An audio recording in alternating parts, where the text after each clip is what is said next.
We see anything else? We should be good. It says we're live. I see Hello, excellent. everyone. I don't see any picture yet, but it says excellent. Well, let's just talk to people because eventually There we they go. catch up. There we. Yeah, there we go. We're live. We are live. Hello, and welcome everyone to the Neuron AI Live. Hello, howdy. How you doing? Lot of you tuning in today. This is really fun. Shout off in the chat where you're writing from. If I see Brazil in the chat, I'll do a little dance. So if anyone's from Brazil, definitely I thought you were going to go let me to a know. salon and. Anyway, welcome. Today we are talking about agents for total beginners. So hopefully you are a total beginner, and if not, you'll learn a lot too. I think. Absolutely. We've got some people from Orlando, from Texas, from Vermont, Seattle. That's like all four corners. We just need It Maine, and is. we've got like the whole U.S. Tennessee, Texas, Excellent. Florida, Georgia. Awesome, awesome. Welcome. Well, to everyone who's here, welcome to the Neuron Live. I'm Corey. This is Grant, the one and only Grant Harvey. How are you, sir? Good. And sadly, I'm actually not the only It doesn't. That sounded Grant really Harvey. sad, There actually. are many others, How are you? Good. but I'm but I'm doing well. Good. Yeah. I'm Yeah. glad, man. I'm glad. I'm glad. I'm excited about this one. You know, we've done a number of these over talking about agents over the course of the last year. And we always kind of get into the building end or something like that. But we decided we've noticed there's been a lot of interest around really beginner focused stuff. So we thought we would come in and do a little more of talking about agents today and kind of defining the terminology that you're going to hear, helping you understand what they mean, answering questions you might have, things like that, and anything we can do to help clear the air because we've reached this point where agents aren't something a developer is expected to know. Agents are something you're expected to know if you're a secretary, if you're in HR, if you're in project management, if you're whatever you're doing, odds are you probably need to know what an agent is now or in the near future. So Mhm. the goal is for us to keep that painless and make it easy. No question too basic. Please know that we are absolutely glad to answer anything and everything that comes along. You're also welcome to email us at team@theneurondaily.com if the question feels dumb enough you don't want to ask it out loud. You're welcome to do that privately, and we'll obviously keep that anonymous. Or if you have a really sophisticated question, you might Yeah. want to email us. Yes. Yes. Absolutely. Yeah. But Okay. yeah, let's get everyone comfortable with AI. Beth Martinko. Okay, someone is from Brazil, so I've got to do a dance. Oh I no. said I was Yeah. going Now you have to do a dance. Go, Dan. Go, Grant. Go, Grant. to. All All right. right. Shall we get into this? Yeah. Let's get into this, man. I guess we should start out by defining what is an agent. Yep. It's a thing I got on a soapbox about a lot last year, but I've since retired the soapbox and accepted that we have real agents. How would you define an agent, Grant? So an agent is an AI. I'm pretty sure everyone in this stream knows what an AI is at this point that can pursue a goal, use tools, work with context, and ask for approval before important actions. Now, I feel like everyone agrees that agents are able to use tools in a loop, and that's sort of like the basic Yeah. definition of an agent. But I think it's important to add like context and approvals to that definition. But that's perhaps maybe even more sophisticated. Where if you were just going to say an agent is an AI that can use tools in a loop towards a goal, that's the most basic definition right there. Yeah. Yeah, I Yeah. think that's fair. Yeah, for me, I would be very close. I think my only difference would maybe be that I'd probably would think tools. I probably would think that an agent does work, where like when you're generally using like ChatGPT or Claude, Gemini, Copilot, whatever you use during your day. For the most part, you're asking questions, getting responses. It'll do a task for you, and it'll come back, but it's not like actually going out doing the job and depositing something somewhere. An agent No, and can do those things.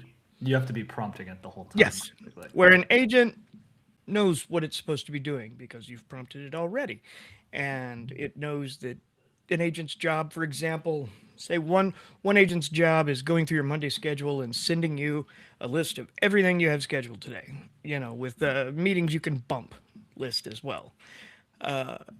it knows to do that without you coming and telling it. Maybe it's operating on a schedule or it's based on something else. There's a variety of ways you can do it. But for the most part, think of an agent as something that can do the work without having to have your thumb on it the whole time. Yeah, I would just edit that slightly. So like chatbots answer questions, right? Yep. Automations basically follow recipes in a workflow, and agents do the work, like Corey said, towards a goal.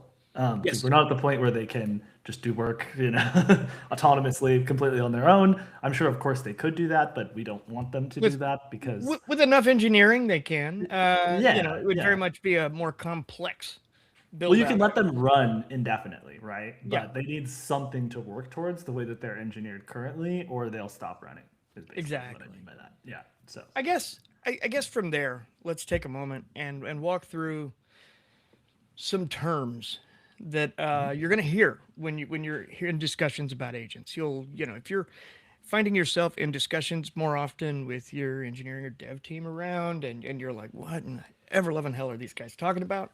These are the words that come to mind. mhm. We have a series of them here we wanted to run through. We've already gone through agent, wouldn't you say, Grant? Yeah, it works towards a goal using tools and contexts. Put it Yeah, simple. yeah. And your goal is What is a obviously the goal, things you want done. right? But this is where we're going to get a little more interesting. Context. Grant, you want to walk through context? Yeah, what is context? Context is the information that the agent can see. So, in a very basic chatbot example, it would be the information that you put in the context window for it. Context window being the chat window. But, this could also include docs. This could include running tasks that it keeps a list of. This could include information from other data sources, like maybe it's your emails, maybe it's calendar events, maybe it's previous chat history, maybe it's data from a SaaS tool that you use and you connect to it. That's all context that the agent can use. What it's done before in the past is context it can use. What it's working towards is context it can use. What it's working on is context it can use. Yes. And different tools allow a different amount of it sometimes. Mhm. Clarity is big there, but we'll talk more about that as we get there. Yep. Tools. You're going to hear the word tools a lot. And Yep. what you should know is, as a general term, you're hearing it used to refer to an app or an action that your agent can use. Yep. Like you'll have it connected to Gmail, you'll have it connected to, I don't know, Slack or something like that, whatever you're using. Those are your Mhm. tools. And an agent has the ability to not just answer your question, but to go call on any of those tools it has available to it that you have specifically made available to it. So if you want it to say, I don't know, you give it an idea and you want it to go do a web search and then create a Google Doc with all the information in it. So it could absolutely go do a search, pull back a list of links, have an opinion on that, create that opinion, run it back through, and then deposit that in a Google Doc or something. That's maybe not the best example, but just trying to kind of be illustrative of how it can work. Illustrative. That was fun. Yeah. Oh, your I'm brain gonna, working. I'm gonna, Here we go. yeah, I'm gonna share my screen just an example. So you might be familiar with tools natively inside ChatGPT. So when you click this little plus button here, this first one, this is upload photos and files. This would be like more equivalent to context. But then you see these things like create an image, or deep research, or web search, or more. And there's even more tools here. Now we have, of course, have agents and connectors, which we're going to get to in a bit. But these are other tools that you can call. So this is basically just running a software application or like a software function that it can run. And when you are using an agent, outside of ChatGPT or in another context, you're just giving it access to these functions that it can call in the same way that you would like click web search here and say, look up latest NBA scores, right? And then Bum, bum, bam, bum. it will go ahead. It will think, which if you've watched our AI for total beginners, you know what thinking is. So we talked about this a bit. And then it went off and it did a search. And I think you can see now it's gone ahead and pulled some data in here, It's right? pretty So sick that's how it brings that's that in, actually. yeah. I like this. I like this a lot. I think if you look on the sidebar, you can sometimes see it's zoomed in right now, so you can't see it actually using the web search. But Yeah, basically that's a most basic example, most common tool that an AI is going to use would be web Yeah. search, right? That's a Yeah. really good call. I always take web search for granted as not a tool, but you're absolutely No. right. Yeah, it's calling a search function. Yeah. Yeah. Exactly. Yeah. Exactly. What's up next? So now we have something where we're getting a little bit more in the weeds here on terms of things, ways that you work with agents. And I think it would be helpful before we get to this next term to put a little bit of context between what we mentioned very briefly a minute ago, which is an automation and an agent. So in an automation, you can think of, like I said earlier, automation is almost like following a recipe. It's like basically you're writing a series of functions that the AI is going to follow, or that any, you hit play on the function and it'll run through a series of tasks, that as you've listed them out. And so you can think of that as like following a recipe, right? Well, Mhm. the way that you start that, if you're not pressing the run button, or even if you are pressing the run button, is what's called a trigger. So trigger is what starts the agent. So this could be, you pressing a button. This could be you sending a prompt, or this could be something like the agent gets a new email, or it gets a form submitted, or you schedule it to run at a certain time, or it gets a Slack message, or like I said, you just manually click it. So all of those are Tons of triggers that things. trigger the agent in order to take an action, which is the next term, if you want to cover that. Yeah, yeah. So when you think about the action of an agent, you're thinking about what your agent can do. Maybe that is this agent, drafts replies to emails. Maybe it creates a task, summarizes a doc, or updates a statement. An agent can do more than one action, but as a rule, you'll think of your actions your agents in terms of the tasks that Action. they do for you, Yeah. and the action is what that is, and it's really exactly what it sounds like. But we wanted to walk through these anyways because these are words you'll hear around if you're in a discussion about these and trying to understand something. Yeah. So, for instance, in an agent workflow, like you would send a prompt as a trigger, and then that prompt would, you would include a goal with that, which we discussed earlier, which is the thing you want the agent to do for you. And then it will go off and it'll take a series of actions to achieve that goal. And Yes. in as part of those actions, it could be doing what's called tool calls, or using tools in order to achieve that goal. Um, so you are still involved in this process, which is what's called human in the loop. So oftentimes there is a way of working with agents, which is highly recommended, which is using an approval system. So before an agent just goes off and takes any action that you want, that Like you want, sending an email.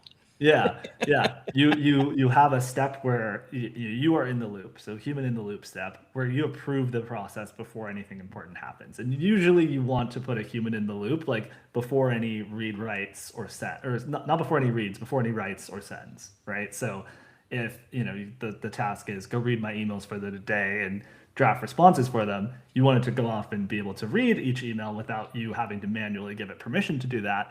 But then you want to definitely review the drafts um, before it previews and sends them out, right? So you want to be able to preview it. So that would be a human in the loop step there. Yeah. Yeah. All Okay, we right. got our first question about terminology. Is an agent an AI, or would it make sense to say it's a Gen AI or an agentic AI? Of those three, agentic AI is the closest, but that agentic AI is more like the broad category of working with agents. Gen AI is obviously AI that can generate text or whatever via tokens.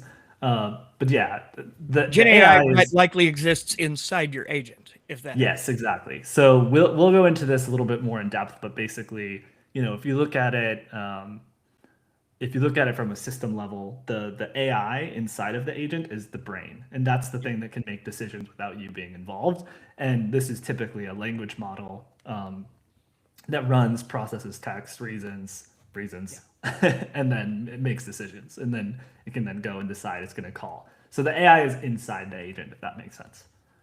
All right, one last one to run through here before we get into a few more difficult terms that you'll need to know as well is guardrails.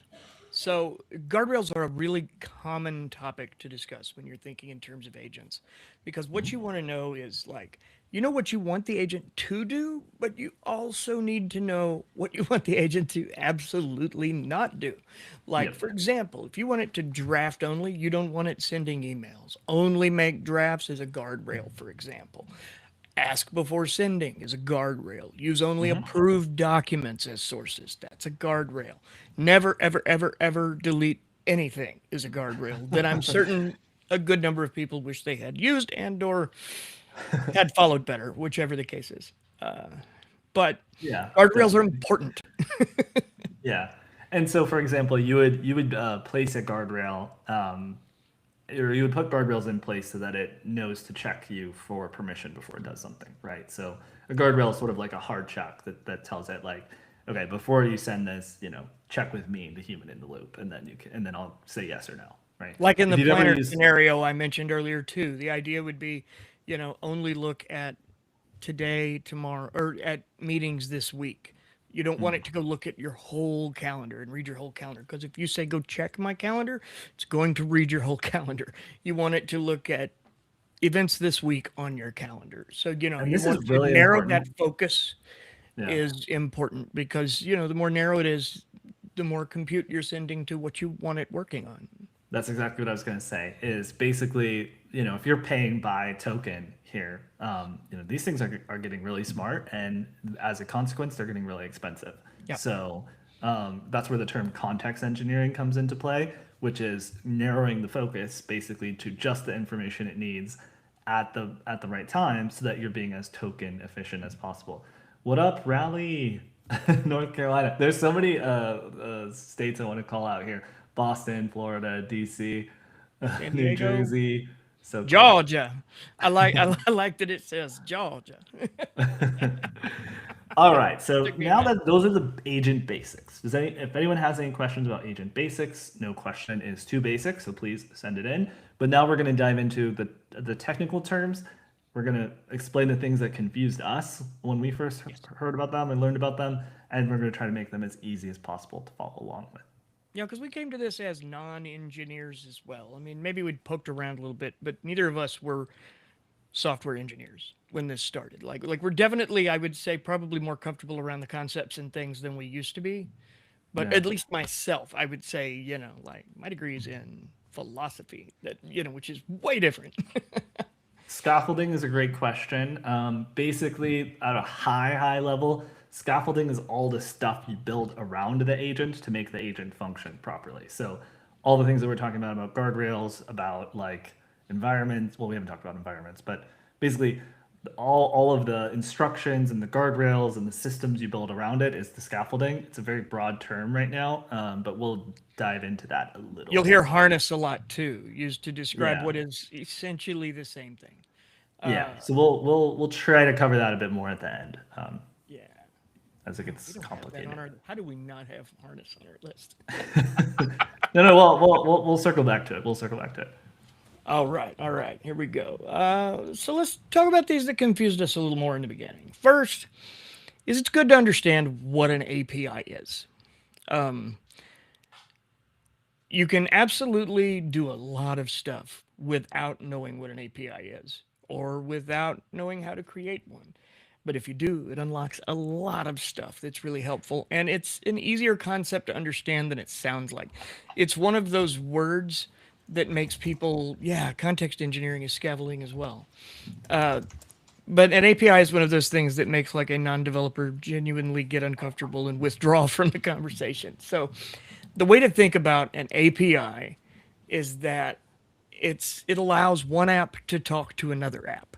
It's Hmm. basically the plumbing between two things. So if Grant and I think of it like this, if Grant and I were talking on one of those old, is anybody, God, I'm going to date myself here, soup can telephones, where you would take like a vegetable can, run a string out of it, coat it in wax, and give a vegetable can to another person, and you could talk through it like a telephone. Yeah, It's that yeah, same idea. Like that's what you're plugging in over here and over here, so box A can talk to box B. It just happens that box A might be Slack and box B be your Gmail or yeah. So whatever. why do you need an API in a agent context? Well, you need an API because there's this thing called an API key. Or I guess I should reverse this. You need the API key many times for the API connections that you have set up to communicate to each other privately. So an API key is a password-like credential that gives you access to an app like ChatGPT. So here's what I'm trying to say with this. So let's say you have an agent and you are not using native ChatGPT, you're using a third-party platform like let's say Make, or you even built your own agent harness, for example. You need to at some point pass the OpenAI API to your agent's brain so that you can run an agent model, right? Unless you have a local AI on your computer, you have to run your agents over the cloud. So you can, of course, talk to ChatGPT in the ChatGPT app, but you can also talk to ChatGPT outside of the ChatGPT app, which is how a lot of people work with AI in all sorts of other apps. Use what's called an API key, which is basically like a password that lets you privately communicate with your ChatGPT subscription or your tokens, and you can stream it basically into your agent application, if that makes sense. Exactly. Yeah. Exactly. And they're pretty simple to use. Essentially, you get a key.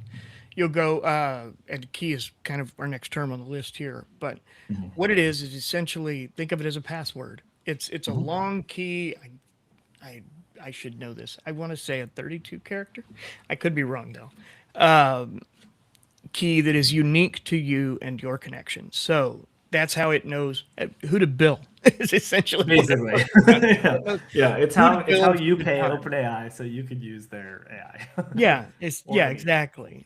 Yeah, So if you're building something that's not within ChatGPT or within Gemini, you need to use an API key to access the AI, and that yep, lets it run, connects it to your account, knows it's you, and then you pay by the token, which is actually, depending on your model selection and all of that, can be considerably cheaper. So but then here's the flip side of that is you can also use APIs to give to ChatGPT. So just like you can use an API to stream AI into another application, you can use APIs to give ChatGPT or any whatever agent you're using access to other applications. And so that's like the very simple way of how they communicate with each other is through an API, right? somebody said here that it depends on the system, and another user pointed out that there's no length limit, I guess, generally. Okay.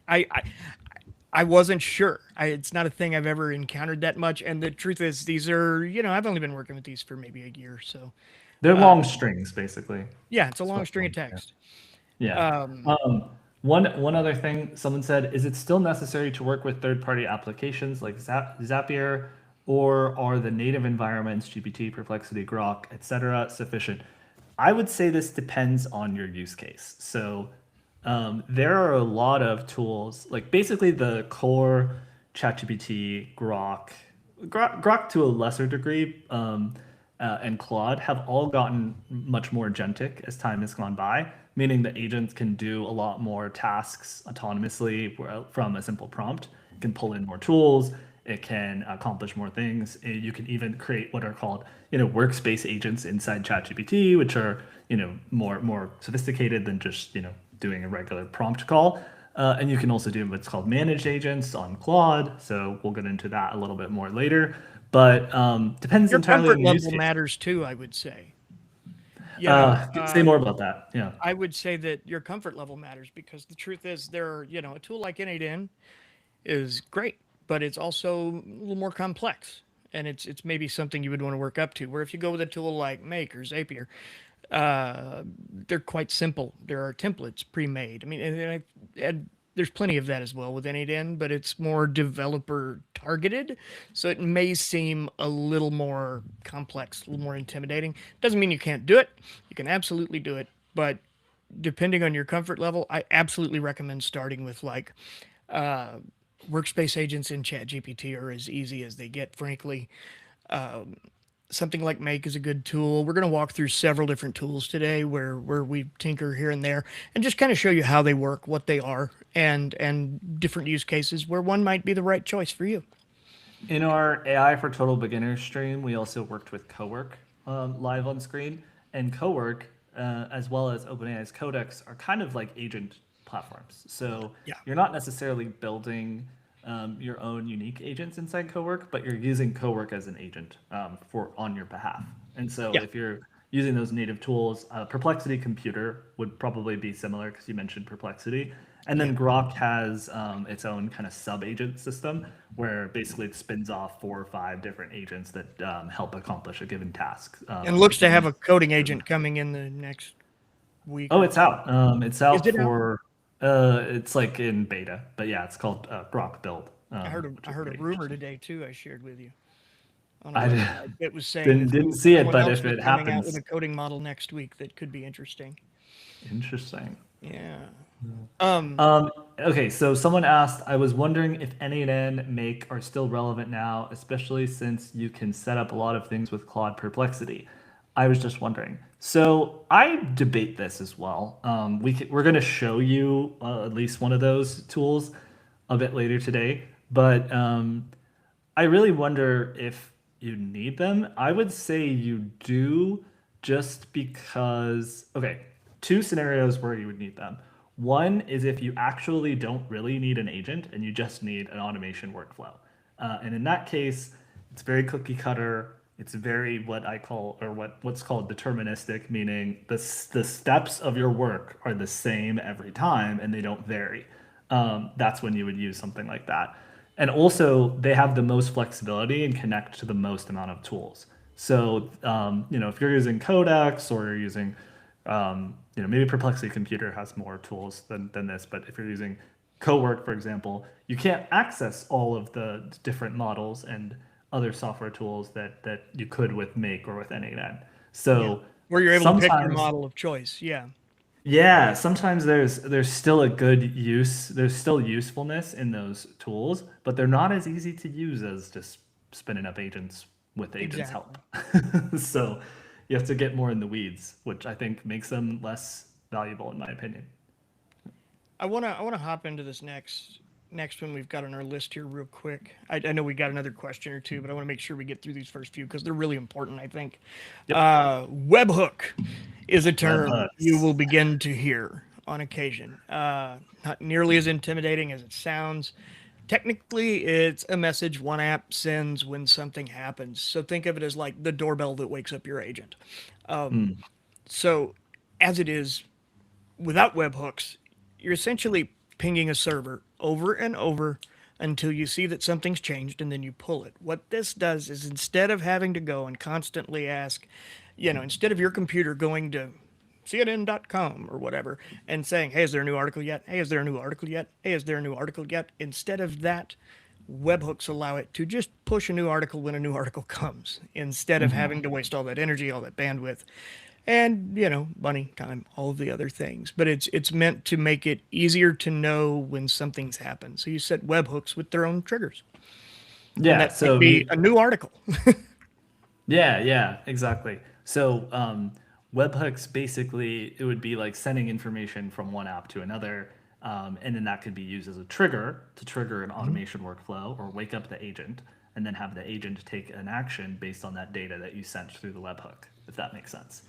And So webhooks are commonly used as triggers, which we're going to talk about here in just a moment. Well, we already talked about triggers, didn't we? we Essentially, it's a thing that is intimidating to a lot of people until you fully understand it. The thing to know is that a webhook can be a fantastic trigger, but a trigger does not have to be a webhook. You can I you like can have a Patricia trigger to a Wilson's variety of things. yeah, I like Patricia Wilson's comment. They said webhooks are an alternative to APIs in a way.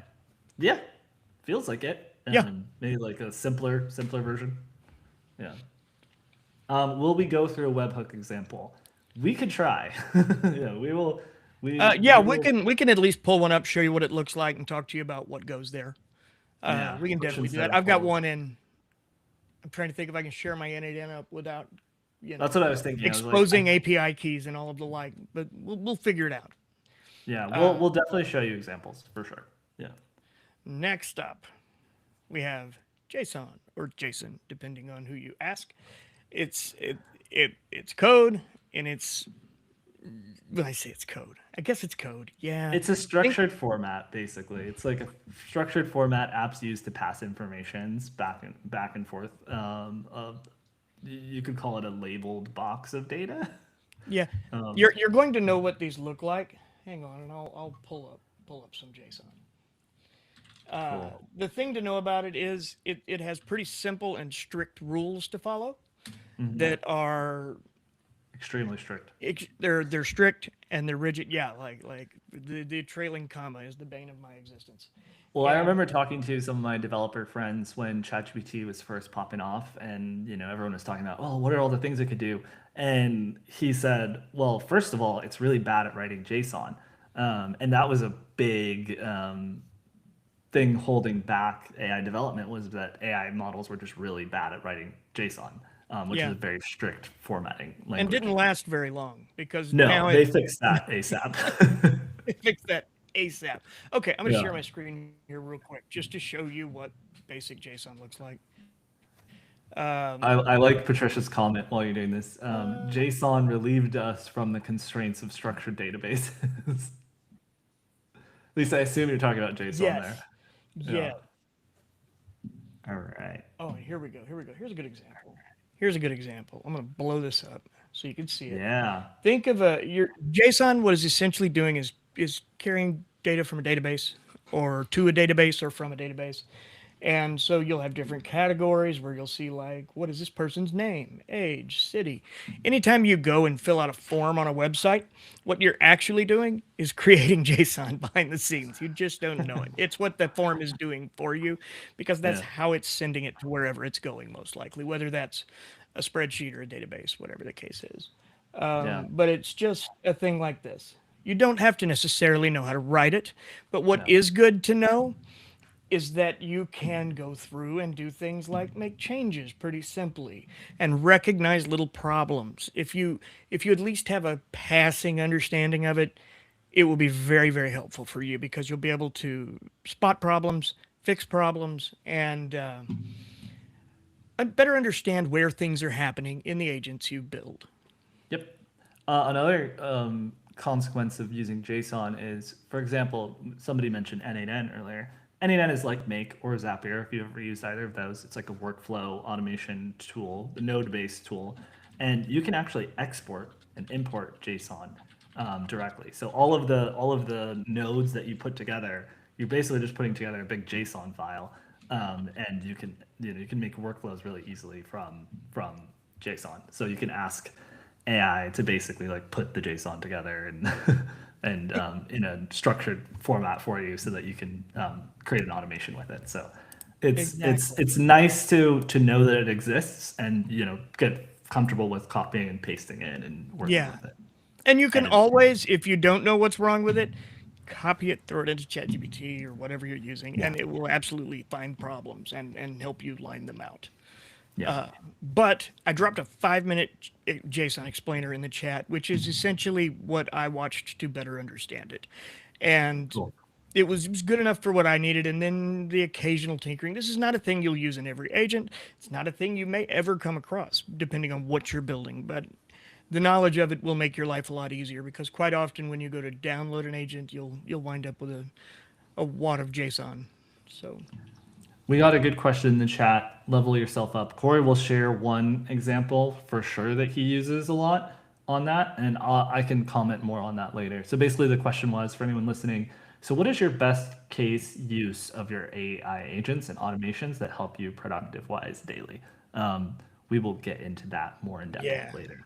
yeah, and I'll walk through what I have, what I do as well, and it'll really hopefully help illustrate that because I have a number of things that get my morning in order and make sure I'm ready to kick all of the butts when I start my day every day. Yeah. And we have one more term, technically two, that we're going to cover before we get into more of Yes, we the do. like Yes, we technical do. side.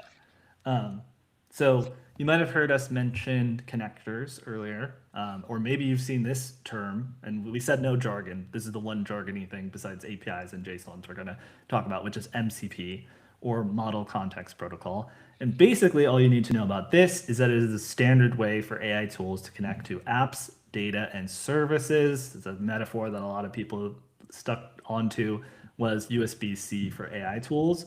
But basically, it's just a structured way to make tools and data and services available to AI agents so that anyone can use them, whether you're in chat or um, any other situation where you're communicating with an agent and data.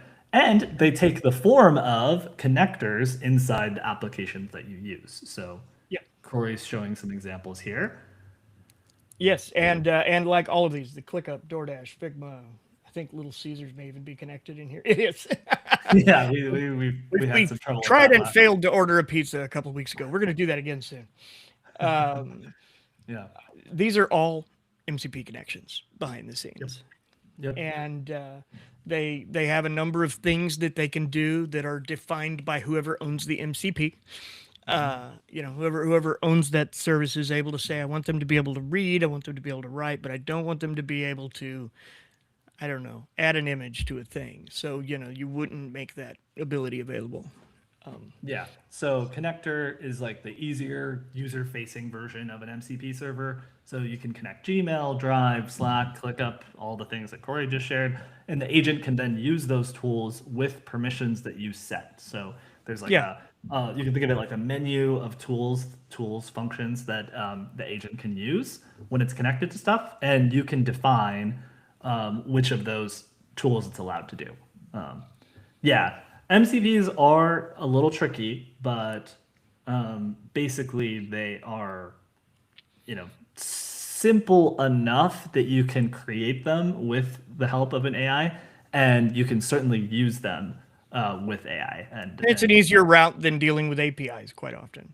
Yeah, it sort of was meant to like replace like having to teach the agent how to call each API and give it the docs for each service every time. Is basically Lets you why they came up authenticate with your it. account as well, which is one of the difference. So like Yep. if you use the, sign in with my Google to use other sites, uh, that kind of verification still works through an MCP quite well. We got a question about MCP versus plugins. You know what? Honestly, they're very similar.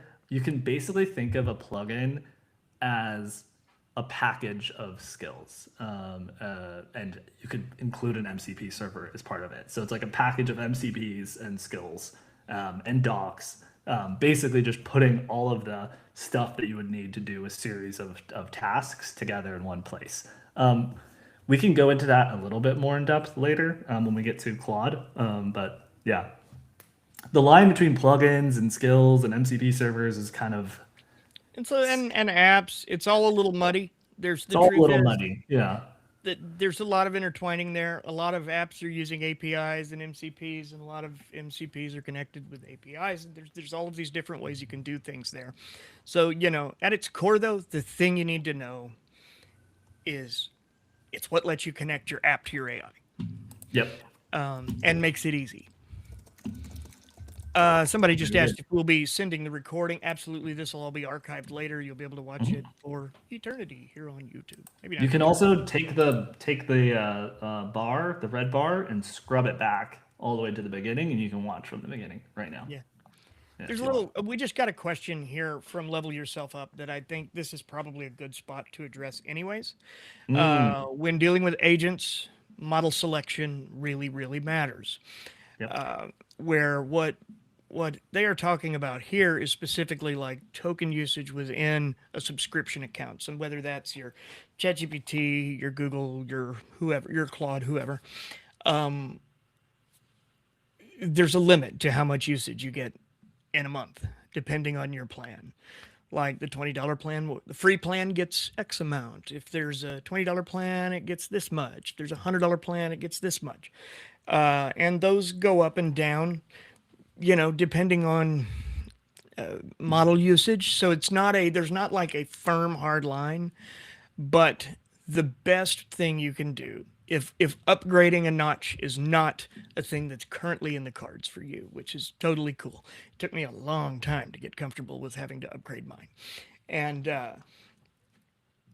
what you need to do is better understand model selection. Like if you find that you just leave it on thinking and extended for every single thing you do in ChatGPT, you're going to run through your limit a whole lot faster than you will if you use it on instant and then go to thinking when you get an answer you think sucks. If that makes sense. Like, it's you get a finite amount of token value is what I would say. And different models eat at that value faster and in bigger lumps than others. So like instant is just taking a little nick off the corner, where thinking is more like pulling a little hunk and a little hunk and a little hunk, and pro model is more like roar, taking it all. So that was silly. Sorry. Oh man, there's I'll let you wrap up, but I'm fielding some interesting news in the chat that Opus 4.8 just came out. Oh God, here we are. The last thing I want to say on this is, and this is more important with agents, just like it's important with your subscription, but I'd argue it's more important with agents because you're using token based pricing, which is way more expensive. So you want to be sensible with your budget. Not every task needs Opus 4.8 or GPT 5.5. The fact is, there are a lot of tasks that, like GPT 5 Nano, can still do just fantastically great, and it'll do it at pennies on the dollar. So, understanding the difference as you build agents in which stages require certain things. Like if you just want to classify an article, for example, all you've got to do is like you could throw that to a nano model. I use Mercury's Mercury 2 a lot in my agents because it's very affordable. There's like no latency because it's a diffusion model, but I don't want to get into all of that today. But it is an option, and there are ways to very cautiously choose the right model for your task. We've got an article on this I'll find and share in here too. I pound the crap out of ChatGPT at $20 a month. Man, I beat that $20 ChatGPT subscription. I have beat it to death over the years. Uh, Um, Go ahead, I Grant. just want to address. I just want to address a comment. So Kitty Bradshaw, I really appreciate that you said this. So Kitty Bradshaw said, "This is overwhelming. I think I need someone that can teach at a beginner's level." So I think hang in there. What we're going to do is we're going to actually visualize this now and try to put it in context, and we'll go slowly so that we can take all those terms that we just learned that we threw at you and actually like break it down and show you them in action. Show you what they mean, what they look Yeah, like in a system. yeah, because this is intended to be beginner friendly. So please let us know. Stop us at any point if you get confused. If we're going too fast, let us know. The goal is to try and help everyone understand. And there are some of these that will absolutely do it for you, is a thing to know. Like ChatGPT workspace agents, for example, or ClickUp, which I'm going to show off here in a little bit because I've just started using their AI stuff this week, and I'm unlocking a lot of things that have me excited. That you just tell it what you want and it'll build the thing for you. They're Mhm. absolutely, that is a thing now that works quite well, and it's only going to get better. The next 90 days, that'll be just how agents are largely built, is with natural language. But understanding kind of the mechanics of it will help you better understand what you can do with them, if that makes Mhm. sense. Like if you Mhm. know we can do this, but we can't do that, that's not a thing that's going to work. You'll be able to better look at your own tasks, your own jobs, the things you do in your day-to-day life that you want to try to automate, and have a good idea of, what it is and what you can make happen, hopefully. All right. So should we show some of this in action here? Which one do we want to Um, show, Grant? what do you want to start with? I'm tempted. So we have here ChatGPT. We could show the agent workspace there, but that not everyone's going to have that. So I don't know if that's the Yeah, best that's only available in prospect. the business plan right now, is the only stinker Yeah, part of that.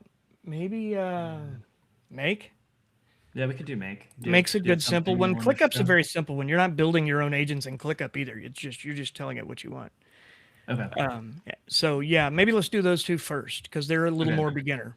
Do you have something you want to show on make? If not, I can show something. I do not. If you do, that would be wonderful. All right. Let me log in and then I'll pull up my screen. So this is a good one to start with because this is more like an automation than an agent. And I'll show you what I mean. Let's just take a sweet time. What are good resources for using AI with GIS? Geographic information systems? Is that what you're talking about? Geospatial AI? Let us know, and we will give you a good answer. Okay.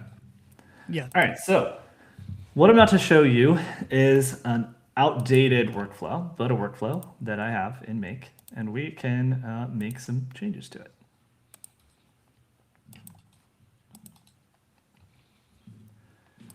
Okay, so should see my screen here while it's loading. Okay, so this is an example of a node-based tool that is an automation workflow. And the way that it works is basically like this. Let me zoom out. So first it starts with a bunch of links that I put in a Google Sheet, Hmm. right? And so that you can think of as the trigger, let's say, is that a new link goes in this Google Sheet, and then that starts this process. I can also click this run once button here, and that will also fire it off. Now, how have I connected this? I've connected it with a API. So I've connected it to my Google Drive here, and then I was able to fill in all of the JSON fields for the spreadsheet. So in this spreadsheet, I have all these fields. Then the spreadsheet's called News Today. We've got just basic sheet one. That might be a It good has, place to illustrate that, Grant, because I think there's a code button there, isn't there, where you could see that you can look at it as code or just as the form. Like you can do it either way with these, I want to say. I think you're right. It's That may been not be a make thing. I could be wrong. Yeah, N8N, I think you can do that. Where Yeah. basically it'll convert this to JSON. But Yeah. basically, I've set a limit here, which is like a guardrail, so it can only run 35 rows at a time. It's got my rows with headers here, and then basically what happens is once I hit run, or for example, a new row is added, it goes through this iterator. So if there's, let's say there's 35 new rows that are added, for each of the 35, which this is a function that kind of runs, it's just for each row number, it's going to run these tools, and then that And what are sends. those tools? I'm forgetting exactly what this does, but basically it takes a Sorry to throw variable you on the name. spot. It takes a variable name and it converts it into a value. Okay. So yeah, it's kind of complicated. What you need to know about this is that you just ask AI to help you set this up for you, and it should be able to do Yes. it. And I will show you an example of that. I'm trying to, you can't like click to drag, which is kind of annoying. Okay, there we go. I have Okay, it so on. now what happens is for each of those rows that I add in here, it searches perplexity and it looks up the links for all of those rows. And it looks up the story. It uses this model called Sonar. It uses this prompt, which I put in here. And you can see it kind of shows you all of this, how it works. The different variables as they come in. Yeah. Yeah, and so all of this, again, you can think of this as JSON. In fact, does this show it here? It shows you the variables. And then what it does is it runs it through Claude. And this is Claude Sonnet, who reads basically everything that Perplexity finds. And then it sorts it. And I'm going to zoom out to zoom back in here. It's very tedious and annoying. That is. Can you, Yeah. is it the one where you click with two fingers and it'll drag? Yeah, there we go. There you go. I told you it's been a minute since I've used this. Okay, so then what happens is on Perplexity, it then sends it to Claude, and Claude does a sort, and it basically looks at what type of content is this, and it classifies it. And based on the classification, it sends it to one of these different routes. So it sends like, okay, it says row number one is, let's see, around the horn. So it's going to send it to the around the horn path. And then it sends, which one of these is around the horn? Quick call Yeah, out here that LaShonda mentioned is that there are good learning modules in Make. Most of these tools yep, have them as well that will yep, really kind of walk you through the nuts and bolts of building one from scratch yeah, or from a yeah, template. exactly. Yeah, but basically it sorts it into one of the four categories that goes in our newsletter, and then based on that, it runs a prompt to write it in our style, and then it adds the updated written content to the spreadsheet. So I Something can I think go, would be helpful for people to understand is while you show us that, Grant, yeah. when this happened, what was the task you were trying to automate? What was when you decided I need this? What happened? What did you first decide? Well, the first thing I decided is I said, hey, we get a lot of news that we read every day, and it's overwhelming. So I need some help sorting and categorizing it because there's some very obvious things that we do every day If it's a tool, new tool that just came out, or a new feature on an application that we One use, sentence that's treats. summaries of things, and yeah, Yeah, that's treats to try. So I just need to categorize that, put it in this bucket over here. If it's a news item, like OpenAI announced they just raised $6 billion, I need to categorize that and put that in around the horn because that's probably where that's going to go. Um, and then there's some more niche ones like, hey, is this a funny thing that could be good for the blurb? I'm going to categorize it for the blurb and put it there. And if this is more of a thought piece or a think piece or something, well, that's hmm going to go in intelligent insights, and so that's going to put it there. And so I said, I need to come up with a better way to sort and categorize this flood of news that I read every day. how did you And decide on your trigger? So the your trigger is trigger, the line creation in the spreadsheet, correct? yes. Yeah. So basically, once the row is created with the content in column A, let's say, the link to the news item is in column A, then it runs for that And what made you think, column. you know what, a spreadsheet's the best way to do this? I should start with Uh, that. I Forgive think interviewing you here on the spot with no I notice. think the reason, well, this was like I made this over a year ago. It's been a I minute. think Yeah. the reason I did this was because I'm already looking at content and pulling it and putting it in some sort of database already. I'm already putting it in a spreadsheet, so it makes sense to have the automation live in my spreadsheet. I Yeah. think is why I did it. Yeah, Okay. yeah, And then how did you so I'm going to start with a spreadsheet and I want it to go do all this stuff in the middle and come back to a spreadsheet. How right. do you decide what each step in between should be? It's a good question. So, uh, first of all, I think when I put this together, I was working with Claude to try and come up with the exact workflow, and things like iterator and tools and this like kind of more format, like data formatting stuff, I wouldn't have thought of myself. So I think it suggested to do that. Yeah, Uh, using an AI model, it knows. I mean, you can take it the docs page for yeah, make and be like, "Here, look at all these features. Tell me the best way to make this." And yeah. it has more knowledge of that than you ever will. Yeah. Then I knew that I needed an AI that can actually read as many websites as possible. So at the time that I set this up, Perplexity was the best at that category. It could read almost every website that I would put in there. And there's a part of the workflow that says if you can't read it, tell me you can't read it, and then I'll go check it manually. And Perplexity was the best tool for that job. So that's where I came up with using the tool uh, iterator here. Sorry, the tool router here. And then I knew, okay, well, I have these four main categories that I cover every day. So I need to come up with a system to basically sort them. And that's where I came up with the sorter step here and then all of these different iterators, if that makes Okay, sense. quick question. Yeah. What's populating the Google Sheet? Are you doing that or is it another agent?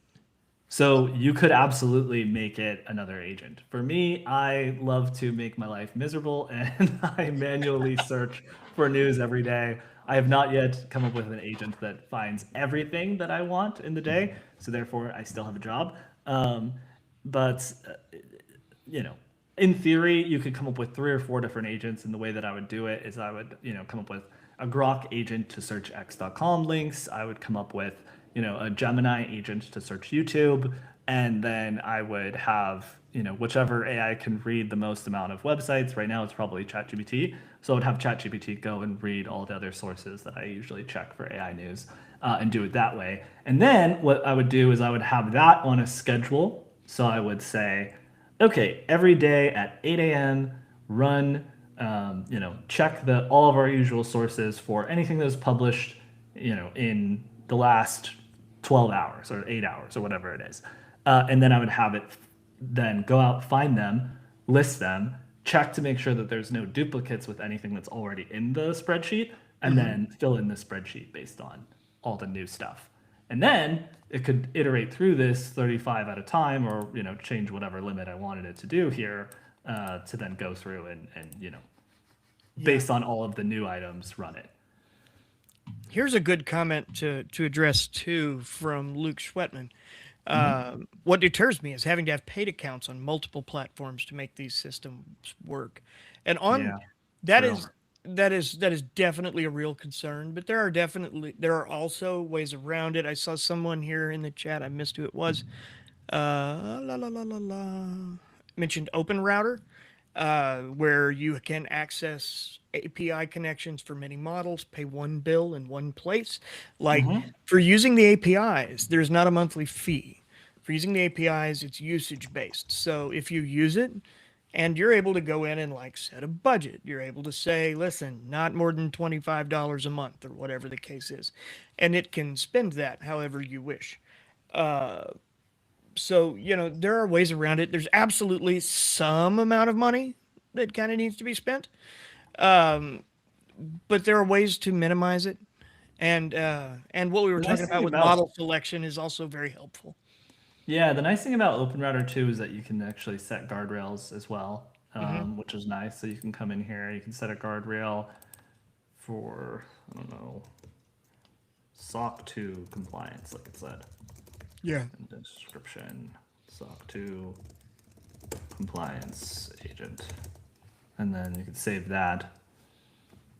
And then you can go in and you can define, what API Okay. keys can it use, budget policy, model and provider access, how to defend against prompt injection and sensitive info detection. So this would be like PII, credentials, etc. So that's putting guardrails, which we talked about earlier, to use inside of your agent And they're workflow. easier, those tools are easier to use than it seems. It's another one of these Mhm. things in AI that looks intimidating from the outside, but quite often once you get in there, you realize, oh, I can do this. There are times you will be mind-numbingly frustrated, but please know that happens to everyone.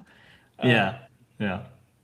But yeah, so this is an automation workflow, right? So this is a recipe. The process works exactly the same every time. New data goes into the sheet. It runs for each of the rows that are new, and then it sorts it. It's the same process. When you're working with true agents, there's going to be a step in here where you add what's called an agent node or an agent layer, where the agent is going to make decisions and it's going to have a list of tools that it can use, and it's going to decide what to call when. Right now, you can give it pretty strict guardrails. You can give it pretty strict instructions like, hey, always use perplexity. Hey, always sort, according to this prompt.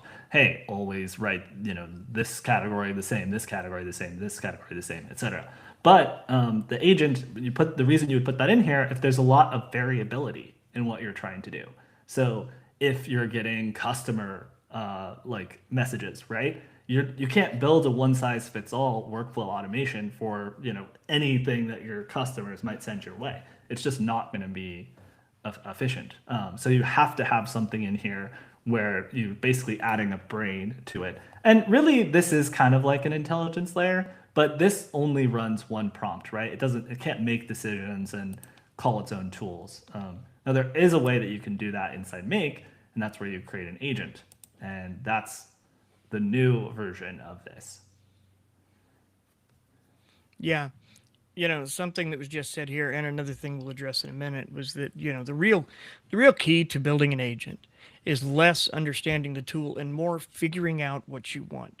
So you Yep. need to like sit down and I honestly I use graph paper. I mean like real paper and a real ink pen, which I know makes me sound like I'm 108, but I like to Yeah. think of like here's what I have, here's what I want, and then I think about how can I do that. And more often than not, what I will do is I will take that to, in my case, likely GPT 5.5 or something, and be like, what's the most efficient way for me to build this as an agent in, I don't know, in ChatGPT workspace agents, for example, is where I've been leaning a little bit lately. I hope that gets a broader rollout soon because that's a real difference maker in agent construction, in my opinion. Are you talking about this one that I'm looking at right now? Yeah. Yeah, so this is basically an agent node that you would add. And the way that this works is, exactly how we defined earlier. So there's a connection. So in this case, we've already connected it via the API. So Yep. we've already set a key and credential. Then, we pick the model, like Corey was talking about earlier. You don't want to run the highest one possible for everything. You want to probably run the least The most expensive, affordable one. smartest one you can do. Then you would give it instructions to explain. This is like classic prompt stuff. So you give it a role, a goal, and guardrails there. Then you would take the input. So what is it iterating on? So for in this case, you would maybe have a step before the agent. Ooh, I like this. Let's look at this. You would have a step before the agent where you would maybe have like a trigger come in. So if we look at discard changes. Oh, where did it go? Sorry. So if we look at this entry point when I clicked create agents, basically it has all of these nodes up here, right? So you could have a webhook that starts. What's a node? A node is just one of these, Connect your ball. basically like one of these little circles in this step. It's a step in the workflow, basically. So let's say here, custom mail hook, right? So this is one node, right? So this is like one step in the workflow. And then you would click create web, and then you would connect it to your gateway. Let's just save it. Then you'd have like a little thing here, and that it's like an address that you can work with. You'd save that. Then you would connect it to, what was that thing I was just looking at? That's a good word. It's a step. It's a step. I was like, do you want me to find the shape of the node? Do you want me to? But basically, okay, just to visualize this. So you would have the webhook that is the trigger, right? So you get this from somewhere, something else that you would define. Like maybe you email, in this case, you would email this little address here, right? So this gets an email, then it goes to this agent node. So for the input, you would define whatever you were emailing from this webhook, whatever data was coming here, the agent gets it. And now that's what goes in input, right? And then this could be files. So you can add files. That's part of the context, what we talked about earlier. And then there's a conversation ID here, just to save it, I guess, so you can look back at it later. And then from there, you can add all of these elements to the agent. So these are things that we talked about earlier. So wait, how do I get that to come up? Yeah, okay. So you can add context. So you can add knowledge. These are documents, files. If you wanted to always, when it's references. working on this task, read like your employee handbook or your, whatever the case may be, whatever documents that are really important. Like for us in like the news game, it's always like style sheets and things like that that are really Right. for us. Yeah. Then you can add tools. So this would be, functions. Can it work with Google Sheet? Can it call HTTP and search the web? Can it work with your Gmail, et cetera, et cetera? Then you can add an actual server, an MCP server, which again, like we said, it's kind of like a connector. So in this case, there's built-in MCP server. So you can connect it to HubSpot. You could connect it to PayPal. You could connect it to any of these, Linear, Square, whatever you wanted to do. And then you can connect it that way.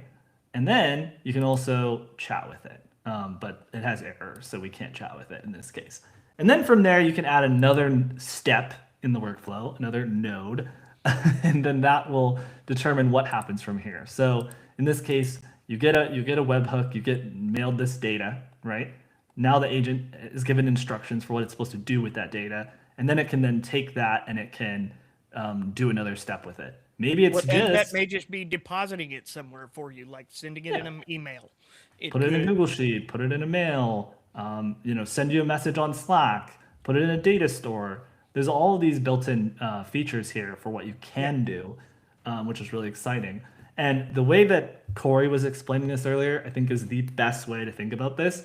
Don't come in here and try to figure out which of these tools you should connect and how to put this together on your own. What you should really do is you should define the exact thing that you want your agent to help you with, or multiple things that you want your agent to help you with. Then talk with a chatbot or another agent tool like Codex or Claude Cowork or something like that, and have it help you define what you should actually connect, and have it run through a series of steps. Like say, hey, I use Gmail, I use Slack, I have customers are messaging us on our website chat tool. Give it all of the information possible and have it help you basically build the perfect agent with all of the perfect tools and all the context it would need, and if there's any MCP servers that you should connect to, have it help you think through that, because sometimes like we're, again, this is supposed to be for beginners.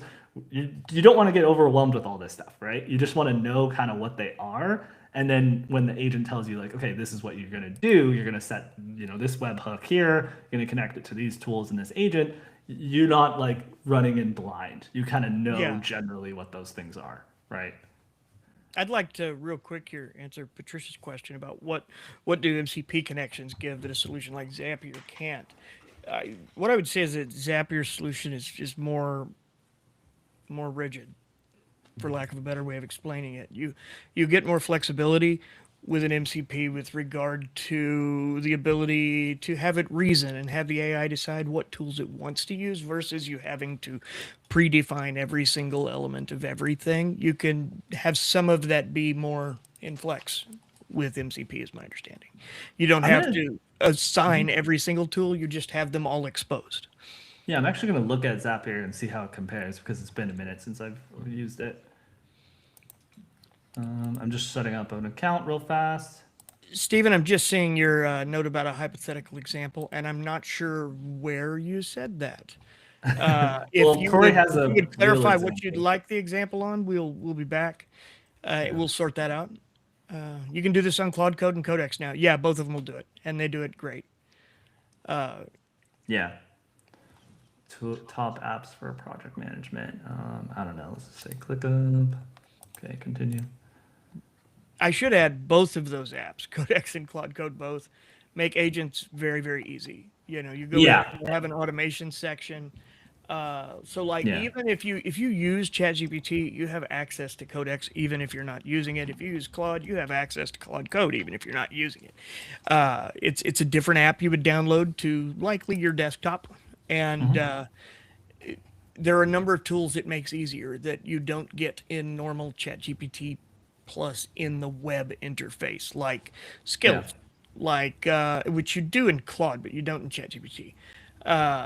Automation through there, plugins, the ability to add and create apps real easily. Don't let the names Claude Code and Codex intimidate you away from going and trying the tools. The truth is, both of them Yeah. are great for things far beyond coding. Like I write in Codex most of the time. I Yeah. research in Codex. I'd say half of what I do is in there now. Yeah, so just to close the loop on the Zapier side of things, Zapier has everything that Make has, right? It has Zaps, which is basically automated workflows. It has agents, so you can do an agent node as well. It looks like it has a chatbot, so you can do an AI-powered chatbot, MCP tool integrations, and even forms. So you could just go to the Copilot here and say you can use the dictation tool. Let's do an example together. What would we want to build an automation for?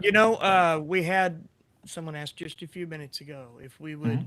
show a basic agent for like searching the web, something for folks with really non-technical backgrounds. And I think speaking it into here is probably the best way we can come up with. Like maybe what we want All is right. it Let's create a basic agent for searching the web, and let me just make sure that's working. Okay, great. What were you gonna say, Corey? maybe it Continue. can analyze or maybe it can, let's say, analyze and recommend or not recommend certain sources. That can analyze and recommend or not recommend certain sources for the purpose of writing a daily newsletter about AI. Boom. All right.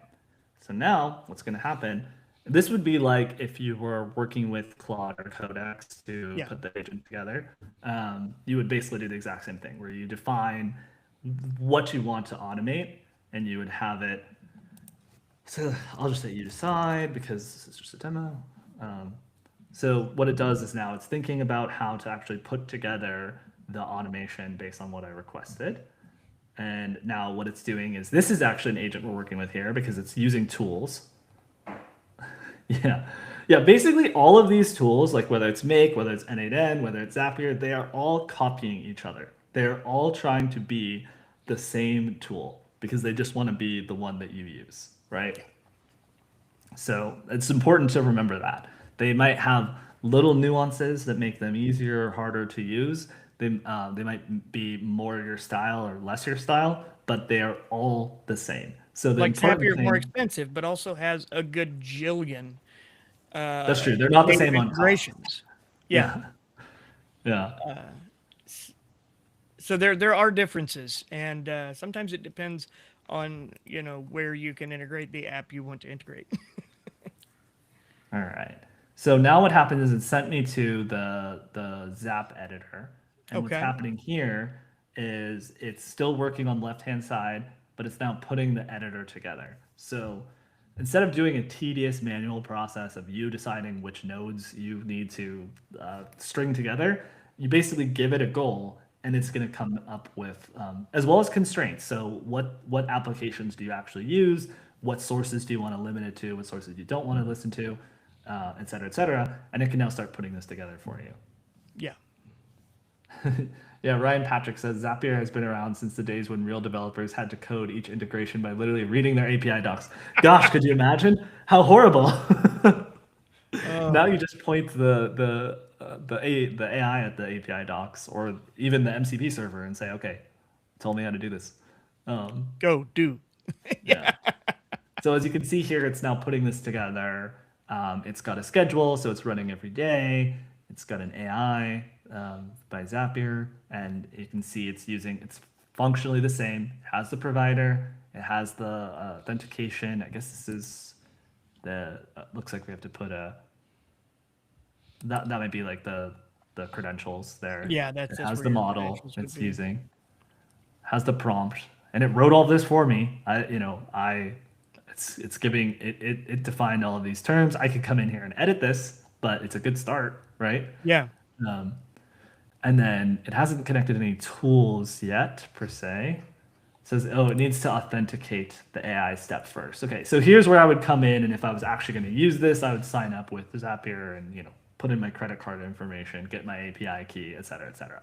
I'm not going to do that, but this is just an example of how you can go from 0 to here. Pretty sure you can do the exact same thing in Make. So if I was going to start from scratch on Make, um, you'd probably start from a chat.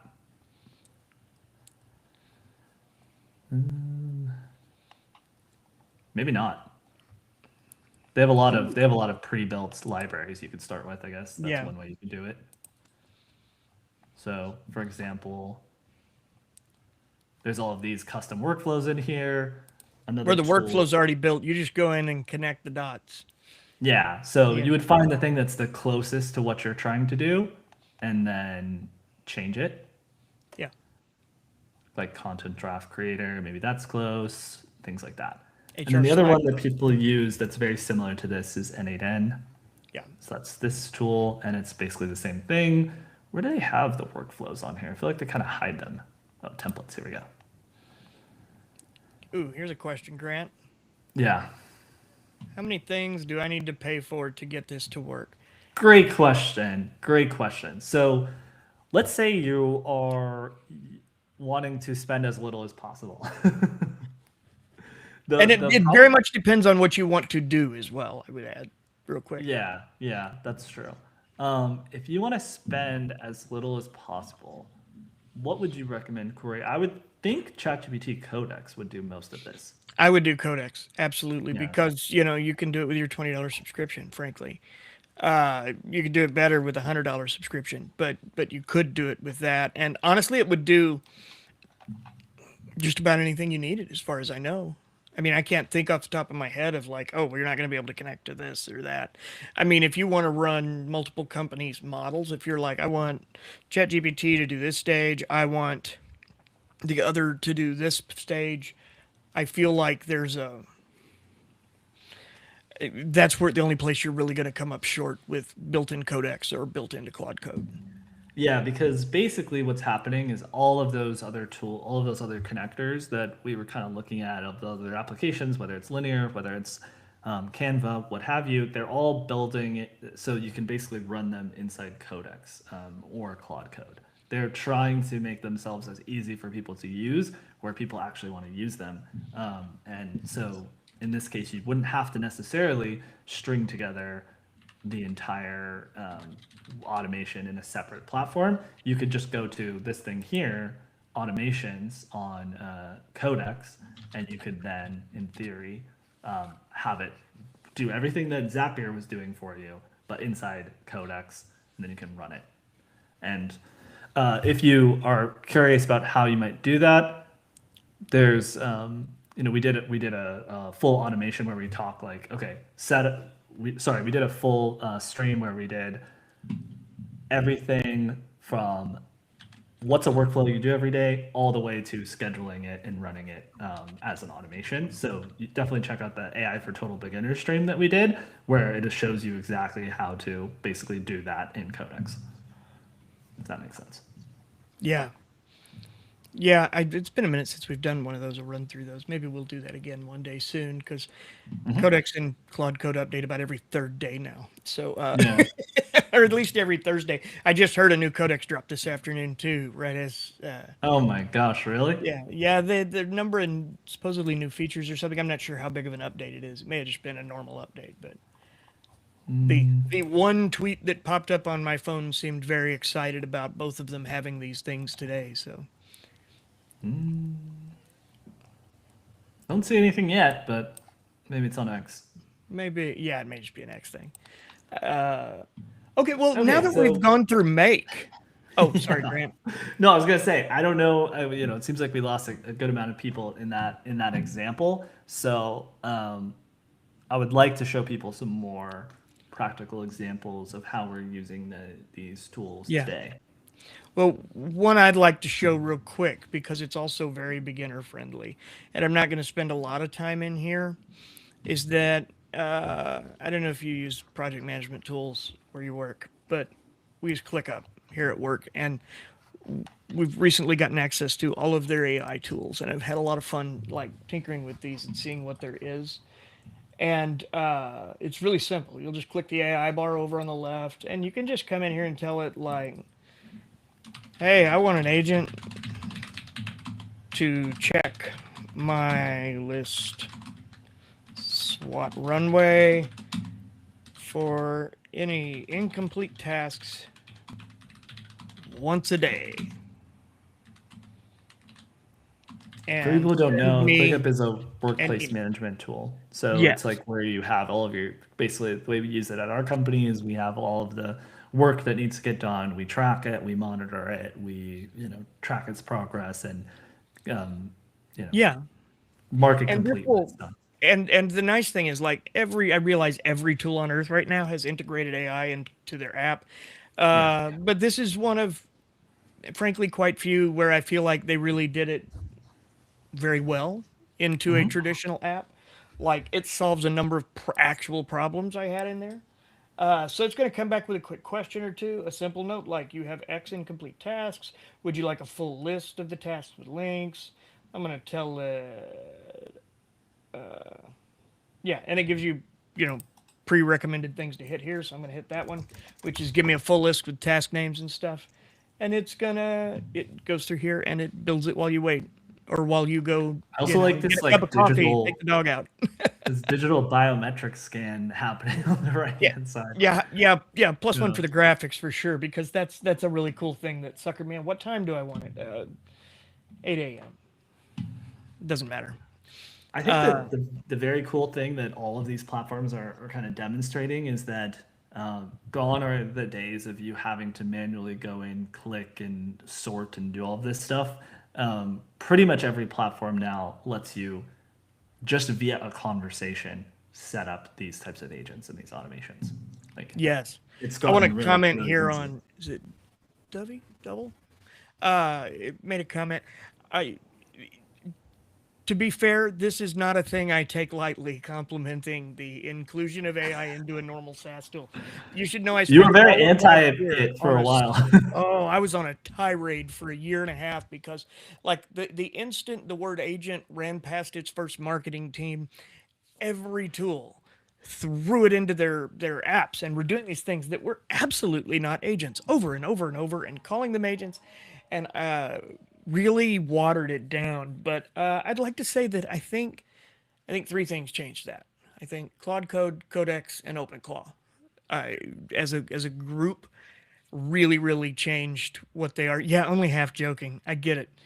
But yeah, this one I really do like. Like, check here. It's done. It's built it. It's given it a bizarre picture I'm not maybe a fan of. Some 3D glasses over here, or a Mardi Gras mask, I'm not sure.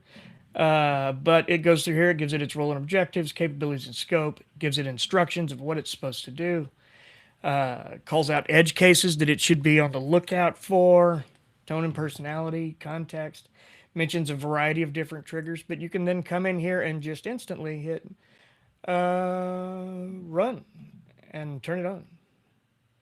Here we go. Yeah, and it'll start up a private chat with the agent and be like, all right, hey, let's get started. So now it's just going to run, and that's that. It may take it a few, but ideally, the thing to get used to is I'd say that you don't have to sit and stare at these things. You're not gaining time if you sit here and watch water boil. Absolutely, when your agents are doing things, go work on something else or take the dog out, see some sunlight, do something nice. And like, I regularly, I think yesterday afternoon at one point, I had 4 ChatGPT Pro windows running with with various tasks and pulling reports and some other things that were really interesting. So, uh, there's a lot you can do and a lot of different ways you can do it. Grant, are you still here? You look frozen. Oh, no, No, you're I'm not here. Sorry, I frozen. was catching up on the chat. Oh, okay. Cool, cool, Yeah. cool. Could easily accomplish with one basic tool. Yeah, I was just reading up everything up until now because I was Okay. in the zone with that make example. Good feedback here, too. Suggest you ask for real world examples that beginners could easily accomplish with one basic tool. Uh, Give us For an the example. for the beginner path of your sessions, I'm basic beginner stage, and this is leaving me overwhelmed. Okay, that's fair because we've been jumping around a little bit. Yeah. I think the hard thing about this, and we're actually working on something where we're going to break down how to use each individual tool from a beginner point of view for that tool. So, like, this is kind of like a broad overview you can look at it Yeah. as, which is why we're not trying to go too deep into any one tool or any one use case. We're just trying to get people familiar with it. But the best way you can look at it is start with what tool you actually already use. So, Beth, for you, for example, do you use ChatGPT or do you use Claude? Or do you use any of the other tools we've been talking about today already? Let Or us all of know. them. Yeah. Grant and I Yeah. tend to use several. Well, the idea is I'm trying to narrow down the focus to Yes. one tool. Yeah. Yeah. Yeah, I What guess up, the V? question is, if we were going to do an example that was really beginner focused, honestly, I think it would probably be in Make. I would rather it be in ChatGPT's workspace agents, but it is only available to the business crowd right now. Yeah. Unless we did one in Codex. Codex is probably as easy a place as any. Walk through the how to download and show them how to build an automation. Yeah. Would you be comfortable doing that on your side?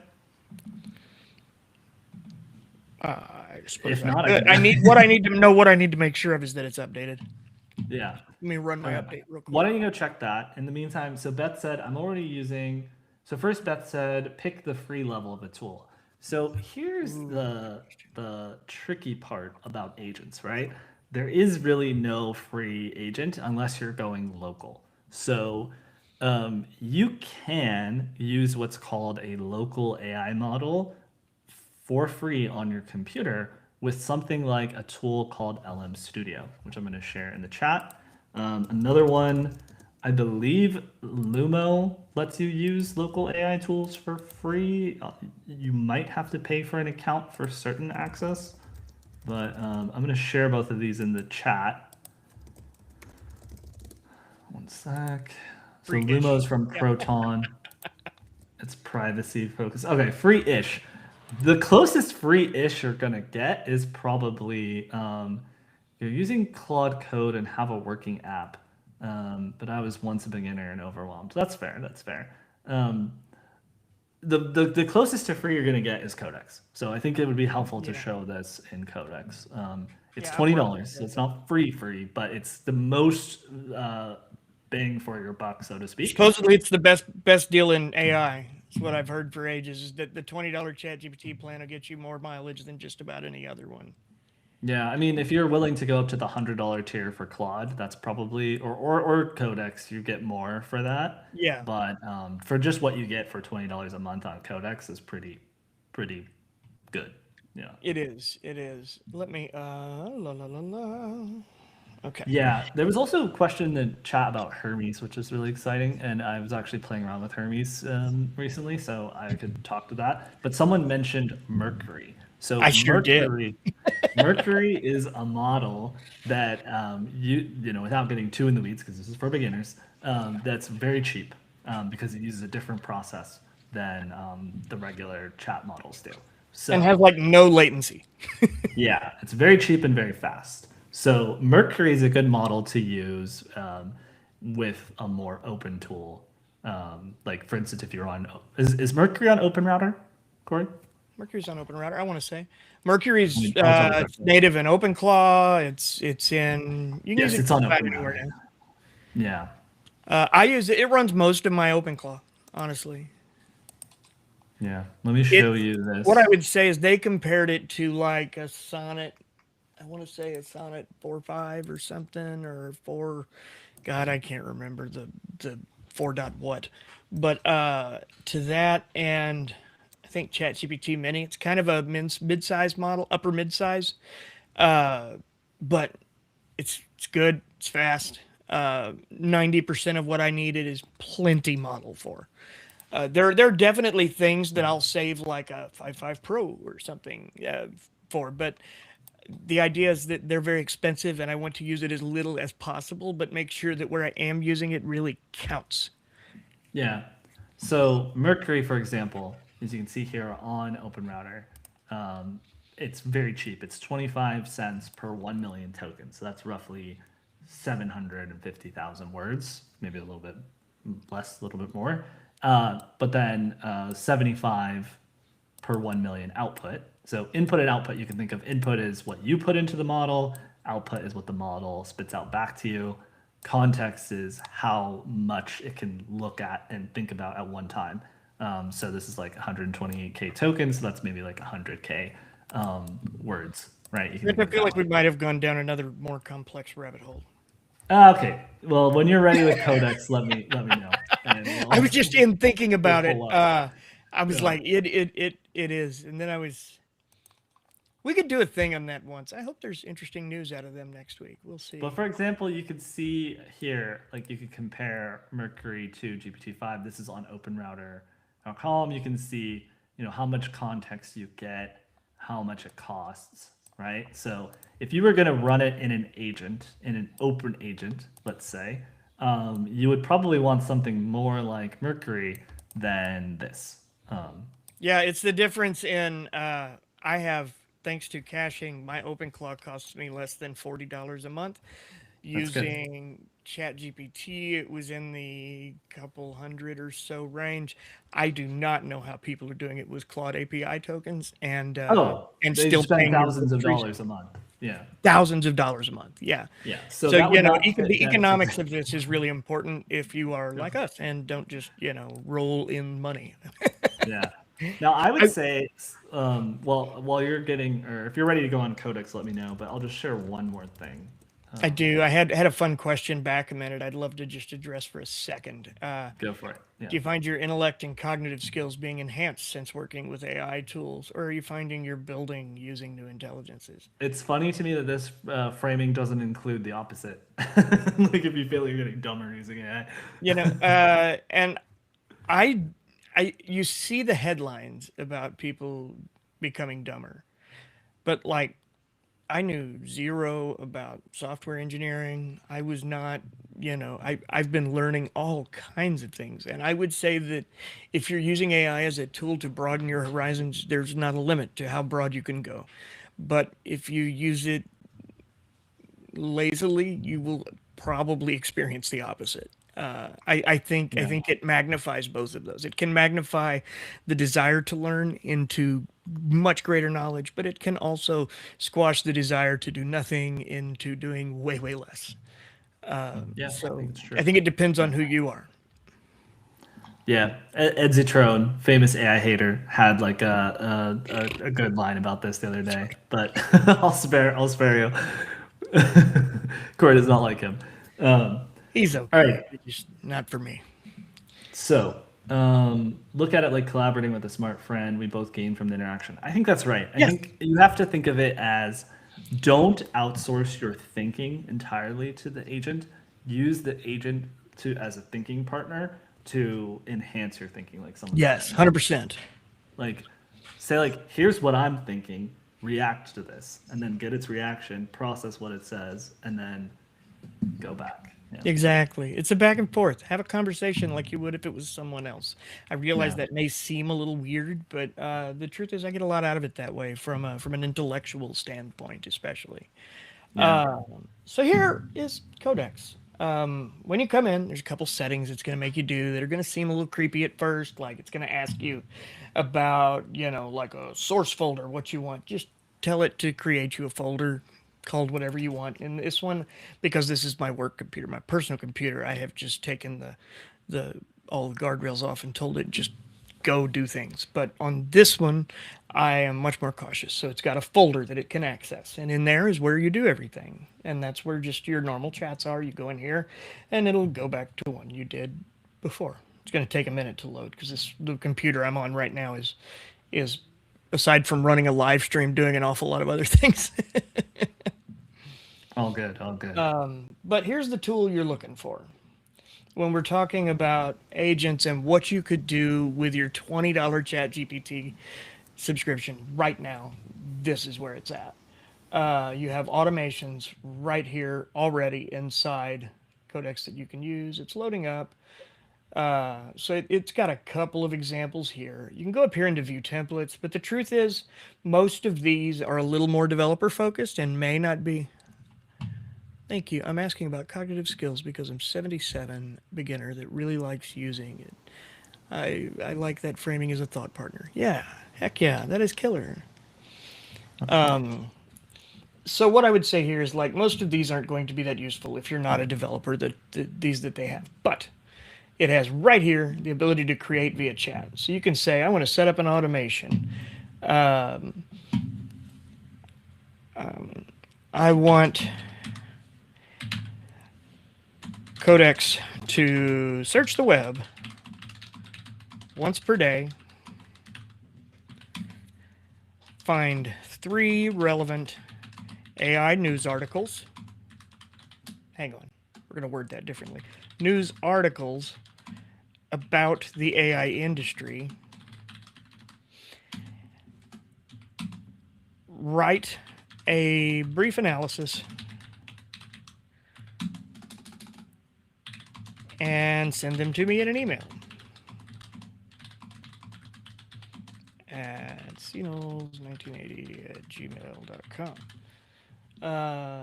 Default permissions, you don't want to hit full access unless you're willing to accept the risk that comes with that.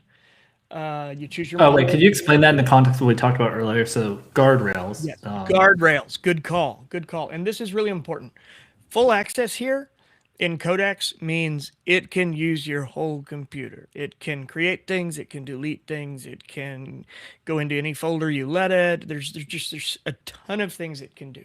Now, And it won't that ask you for permission and first. it won't ask you for permission first. That unlocks a lot of amazing things, but it also unlocks a tremendous amount of risk that I would never, ever, ever do on a work computer, on like your only small business machine, or on something like that. But if you have a burner, it's fun. But for the most part, default permissions is probably where you want to be. One thing that's different in Codex is over here is where you select your model. And you've got options of all of these recent ones that are great. But up here, you can select how much reasoning you want it to spend. Do you want low reasoning, medium, high, extra high? Each of these uses a little more of your token quota over the course of the month. And you can also go fast. Whoa, you don't want fast because it's incredibly expensive. Like I want to say fast is it's the one that uses the Cerebrus chips. So we're going to go high on 5.5. We don't need anything over here, but you can put it in plan mode, which is like plan the agent. And that's what we're going to do with this is let it plan our agent. And then we'll have it after we know where we want it, where we are. Now you've got plugins, you can pursue a goal, but we're not going to get into that today. Oh, So we're we going to, will. We will. I want to touch on that. I'll handle that part though. okay. I didn't know how relevant it was to this, so I wasn't sure. Very relevant. Very relevant. It's a pretty cool feature though. Yeah, I'll touch on it to the extent people need to know about it. Okay. Okay, so while this is going to work here for a few, and the nice thing about Codex is, I can just go do something else. I can go back over here to plugins. I can come. Oh, wait, where am I? Yeah, you go to plugins. You also have access to skill files, of which I don't have many loaded in this account. But it's all here. You can go around. You can work on other tasks as you go, and when it's done, it'll pop up a notification, be like, "Hey, this thing is done." Oh, hang on, it's done. It's awaiting a response. How should it be delivered? Gmail. 8 a.m. Okay, what should it count as most for business impact, technical breakthroughs, broad mix. Okay, so now it's going to work on it some more, and it'll be back. Grant, do you want to go ahead and talk about that while we're in here? I can show the Sizzle. yeah. Yeah. So basically, what Corey's doing now is what's called plan mode, and in this case, so to put a to level up what we're talking about here. So Corey is using Codex as an agent. And what he's doing is he's defining essentially the sub agent that he wants Codex to build for him and how that's going to work. And in order to make sure that the agent thinks through, you know, everything that means before it just goes off and tries to write it itself or implement it, it makes a plan to make sure that it's thought through all of the edge cases and all of the components of how it's going to work. You can kind of think of it as like using thinking mode or reasoning to go through the plan. Then, once that plan for how the agent is going to work is set up, you could use what's called goal mode to actually set the agent off towards accomplishing a goal. But in order for that to work, you need to define what the goal accomplished looks like. And then basically the agent will run until it accomplishes that goal. So, Yes. a practical example of this would be I want you to go out and search the web for everything that has been published in the past 24 hours. And the goal is not everything in XYZ industry that has been published in the last 24 hours. And don't come back until you've captured every, to me, done is every news article related to AI that has been published in the last 24 hours is in a spreadsheet. And that's what done looks like.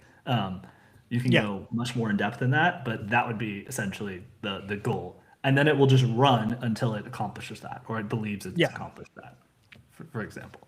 So that's important for setting an agent once you've created the agent to then go off and do things for you and actually get them done. Yes. It is, and I honestly I haven't played with it much yet, but I want to. The truth is, I've been a little fearful of its impact on my limits. That's Although, very real. You don't want to run this. Yeah. as, as often as they reset them over there, like I think Codex crossed 5 million already. They every million they just reset the rate limits, and it's happening every I think couple weeks right now still. So every million new users. Oh, automation created successfully, pulling it back up once to verify the save schedule. Oh, okay. Here we go. Uh, Patricia has a really good point. So when we're talking about free-ish AI or the $20 tier, and we're using Codex with the ChatGPT subscription, what that means is that we are using the tier of usage that ChatGPT gives us access to for paying $20 a month, which means we're not actively managing tokens. So remember earlier when I was showing the comparison and price between Mercury and OpenAI? Well, basically, that's if you're using the API directly. So if you were using the API directly in Make or in Zapier or in any other agent tool, you would be paying OpenAI on a per token basis, or any other tool, Mercury, whoever, on a per token basis. When you use Yeah. a subscription inside of Codex, like we're doing right now, you're not actually paying for, you're just paying the $20 tier, and you have limits to how much you can use. Anyone who's used Claude knows about limits. Oh um, yeah. but but you have a certain threshold with which they say, okay, it's not worth it for us to let you use it anymore because you've only paid us $20. But it's a much more cost efficient way to use the AI and experiment with this stuff. But you might get what's called rate limited, where you then run out and you have to wait 24 hours before you can use it again or something like that. So Yeah. Yeah, and the other thing to know about that is, we shared some terms today that I realize are a little deeper than maybe most beginners are comfortable with knowing. But part of the reason that matters is because, like, the thing to know about APIs is even when you're in Claude or ChatGPT, you're using their APIs to communicate. You just don't see it. It's all happening behind the scenes instead of you wiring it up. So understanding the limitations and capabilities of those things, I think, is really important to understanding agents. So that's why we didn't go super in depth with them, but we wanted you to just get a definition and kind of a loose understanding. But how does this differ from the Cloudflare worker process? Honestly, I have never messed with the Cloudflare tools. So Cloudflare Worker is like a server run this code when something happens, whereas Codex is AI go to this recurring thinking coding task for me. So I think the difference is like there's not a server involved, is the way I would think of it. Well, I guess they are technically serverless. Um, they run deployed JavaScript, TypeScript, whatever. Um, yeah, they're very similar. I would say I'm not educated enough on Cloudflare workers to answer that question, but you have aroused my curiosity. Piqued we'll my get an answer. curiosity. We'll get a strong answer for you with the write up that goes with this. But yeah, I would just say that basically it's like the agent running, an automation is OpenAI, putting compute to the process, and then the agent goes off and uses tools and does what it wants to do. And a Cloudflare worker is a bit more like deterministic, I would think. That makes sense. That It makes runs reliable execution. So that would be similar to a more deterministic workflow automation that we had before. very cool. Grant, do we have? By the way, the automation appears to have created. It has, and it's been down here running for about a minute. The truth is, I don't know that the email account it needs access to send the email. I don't know that it has access to that email. Okay. So this may stall out. However, I just wanted to show that that's all there is to it. It's nothing fancy. Now you can also go in here and, like, I would cut this down to 5.2 because it's just reading the darn news. It can do that. I would keep reasoning at medium. Codex medium is pretty good. I use high sometimes, but I rarely touch extra high. I save extra high for, like, really deep thought, like the thing I was doing yesterday with, like, assessing videos. Grant, that was like I want extra high. Using Cloudflare workers to replace Zapier Yeah. integrations to eliminate tasks. God, I'll bet it eliminates a lot of it. Yeah, I would definitely use it in that context. N8N, you could also use N8N to replace Zapier costs because they charge you per automation. I think Make does that as well. That's not a practical. I mean, I guess it's not that different from charging you per token. I guess it's usage based, but I don't know. Not my ideal form of billing. Now that we've been through a number of these and we're down to about 15 minutes, are there any questions we've missed? Do you have any outstanding questions? This would probably be a good time to run through those. It would also be a good time, if you haven't yet, to go reach up above and click the subscribe button and subscribe to our channel. We really appreciate it and appreciate you being here and love having all of you as part of the community. Also, pop by the Neuron.ai and sign up for our daily newsletter and join a whole bunch of people who read it every morning. We'd love for you to be one of them. What have I missed? We've missed questions. I know we have. Okay, so one that just came up, Love and Life 42. This doesn't allow protection of your intellectual property, though, does it? So you need to have a business agreement, a BAA with OpenAI. So you need to at least be on their business tier account. We talked about this a bit more in the workspace agent stream that we did, but basically, you can form a business account with just one other person. So if you have someone who you work with at your business, or if you just want to go in with a buddy and form a business in order to get the business account, you can do it that way. And then your intellectual property is supposedly, as much as OpenAI can be trusted on this, yours, and they don't train on it, et cetera, et cetera. This is a thing that we have. Ryan, I appreciate you calling this out. Twitter Spaces are a thing I have thought about doing a ton of times. We have a Neuron account.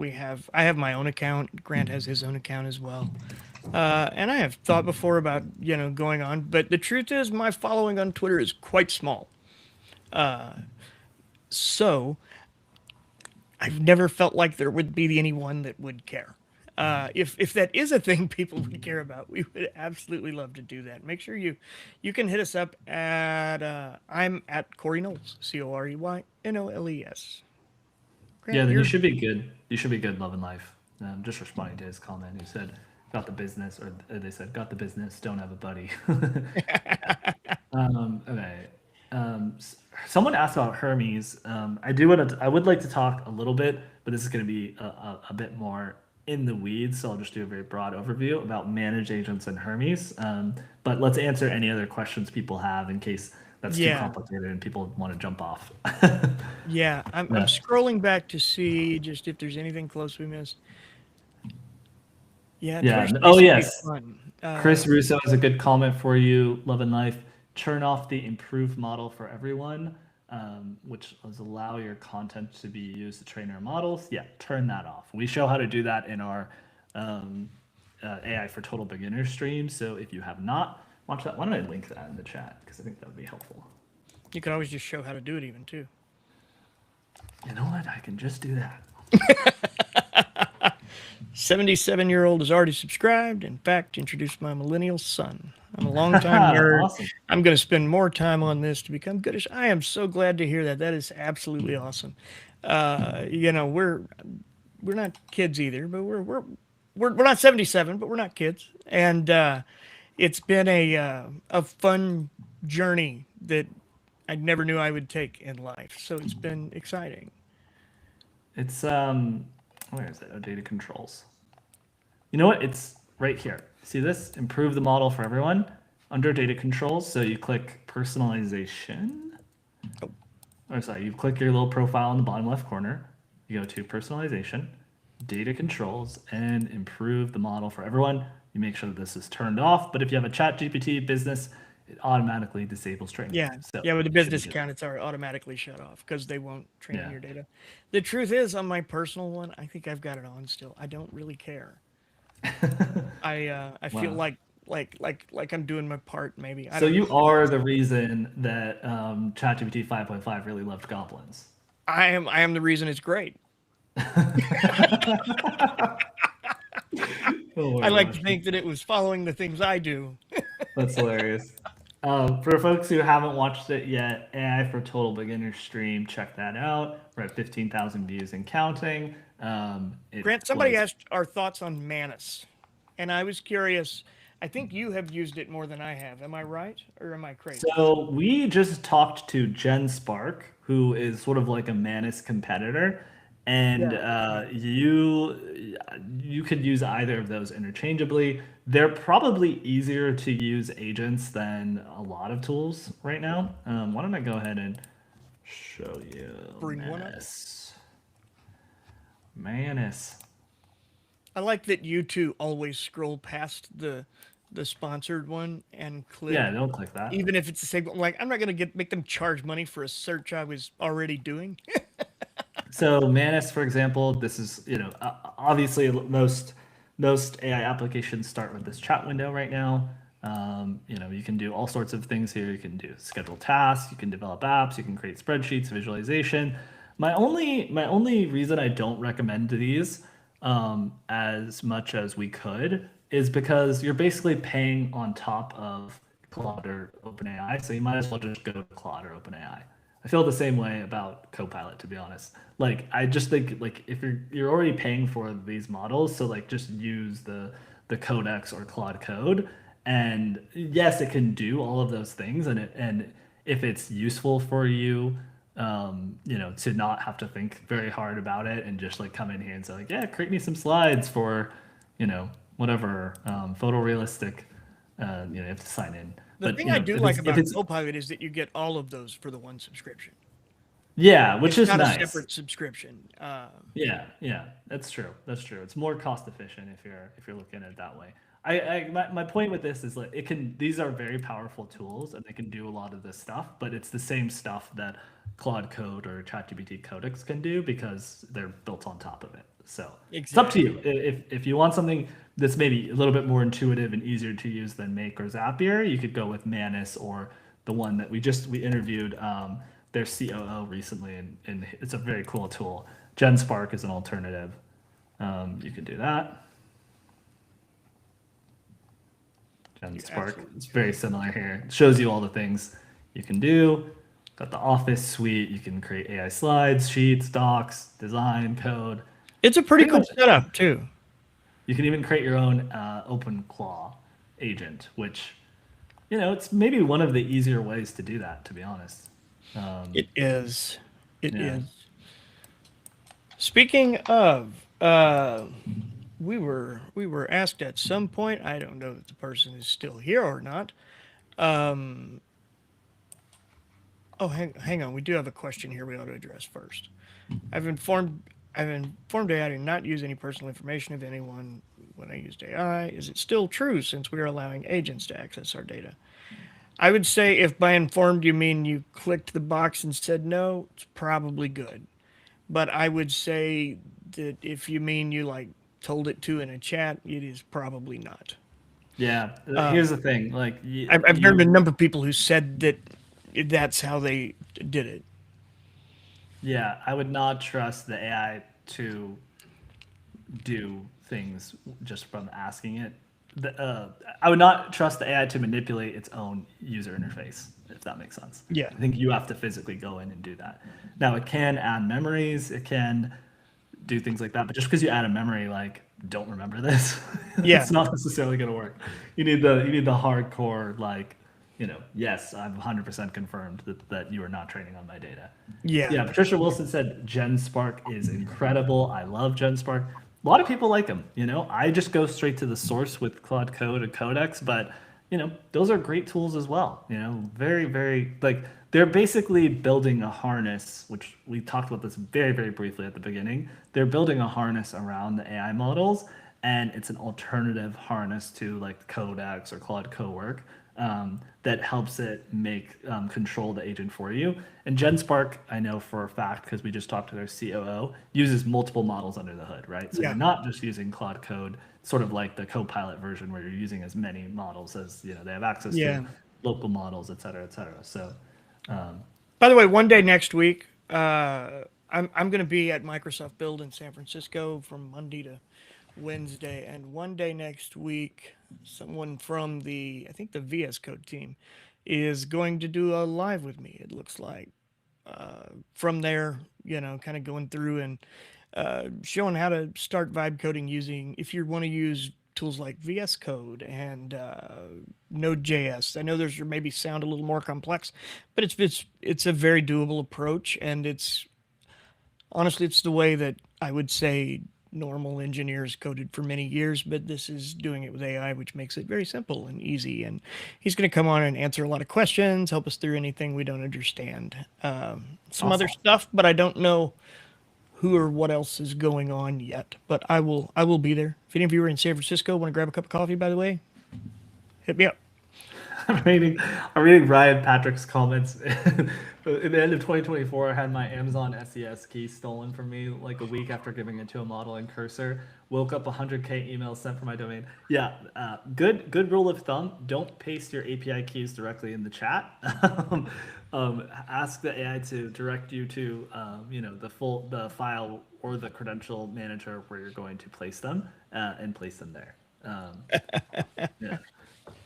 Okay, I know we have 6 minutes left. I was going to talk about Hermes. I was going to talk about managed agents. I think maybe we got to do AI agents for total beginners part two to cover all that Like stuff. maybe we But do just yeah, just maybe a we do review. an all the claw kind of like all the claws, Yeah, like just to do like a full claw. Yeah, that'll probably be the biggest stream we've ever done. including Hermes agent. Yeah, But you know all of the mountain of things that OpenClaw has spawned into existence since January. yeah. Uh, I'm gonna just share two things real fast. So if you have not heard of Hermes, so I actually think Hermes is the new OpenClaw. Okay, it's like I think it's easier to use than OpenClaw. I think it's you could kind of think of OpenClaw as the OpenAI of agents, and Hermes is like the Claude of agents, where it's made by a smaller team. They have more taste that they put into the model, whereas OpenClaw is quite literally very open, right? You can do anything you want to it. Hermes, I think they have a lot more of their own personal sensibilities that they put into it. And this is an open agent model. So, this is definitely not for beginners, but if you wanted to create your own agent that you could customize and work with any model you want, this is a really cool tool for it. And it's probably the cutting edge of these tools, I would say, at the moment.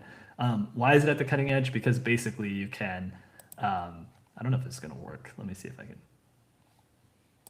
Okay, I will pull up my screen on that in a minute, but because it basically automatically continuously updates itself based on what it learns when it has yeah, you do a task. So let's say you have it go off, build you a task, comes back with the result of that. You said, hey, I don't like it, or hey, this or this didn't work for me. Then it will automatically do that. So these are things that we taught you how to do in our AI for total beginners stream with skills, but um, it kind of automatically manages the skills in the background yeah, for you. So yeah. And I want to say OpenClaw already had the ability to do that, but it was more of an add-on sort of thing.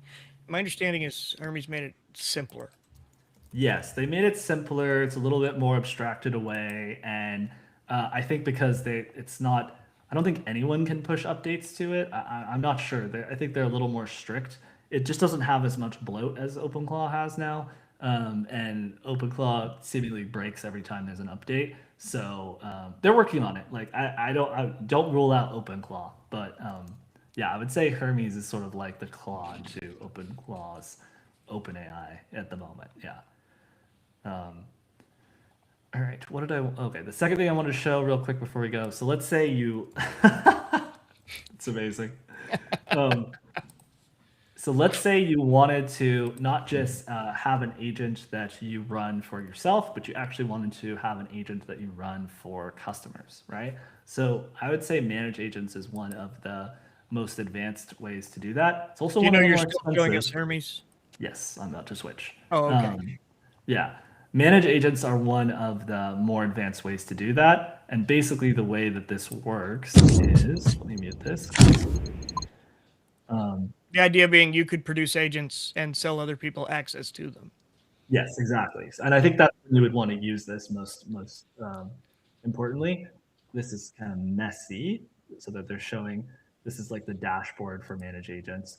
But basically, the way that this works is it creates a sandbox that the agent can run in, and then you can create a front end application that or you have your own website, and your customers can interact with the managed agents like in the cloud, and you can give it credentials. So to Ryan's point, where Ryan accidentally gave his keys to the agent, they have this thing called, see if I can remember it. Well, basically, they have a credential manager and a memory manager, and the credential manager holds the credentials on Claude. So it holds the API keys on Claude server, so that the agent can access those depending on your permissions that you give, and you can run it on the back end. This would be more equivalent to, at least from my understanding, what a Cloudflare worker would be like. But it's very easy to set up, even though this looks very complicated. Oh man, there's all this like code and stuff. Well, really, all you do is you go to console, go to the Anthropic console, and they have a quick start guide there, and I will link that in the chat. AWS Secret Manager, nice. But yeah, I think we're gonna do a whole stream. We'll do a whole stream about clause, and we'll do a whole stream about manage agents because we don't have time to do that today. And it's not necessarily the most beginner friendly, but I'll just go ahead and point that out as another resource that you can use. Now, I don't know what OpenAI's equivalent to this is yet. I don't know if they have one yet, but I imagine something like this is coming. So, Oh yeah. Yeah, and I imagine you can expect ChatGPT's workspace agents to roll out across ChatGPT at some point. I mean, it's Yeah. a lot of times the reason they'll drop these out to smaller groups in like the pro tiers, partially because pro people are playing enough that they want a little something for their money, which is to touch the new toys first sometimes. But the truth is, it also puts them in the hand of a smaller group of people so they can assess how this thing is used, which is what they've done with ChatGPT Finance, is put it out there so they can see how do people use this, what can we expect the average user to cost us with this if they have it, and figure out where it can fit into other plans as well. Yeah. But that's it for today. We're at 2 o'clock, folks. Everyone, thank you so much. This has been a lot of fun, a lot of great conversation today. I can't believe as many people stayed on to the end. That is amazing. Yeah. For real. Again, be back next week with something from Microsoft and probably another one later in the week. We'll also have. We had a great video drop yesterday. I don't know if you've seen it yet. Maybe Grant could drop a link in the chat real quick. With Jeff Shainline of Great Sky AI. What they are doing is building a brain-inspired computer interface.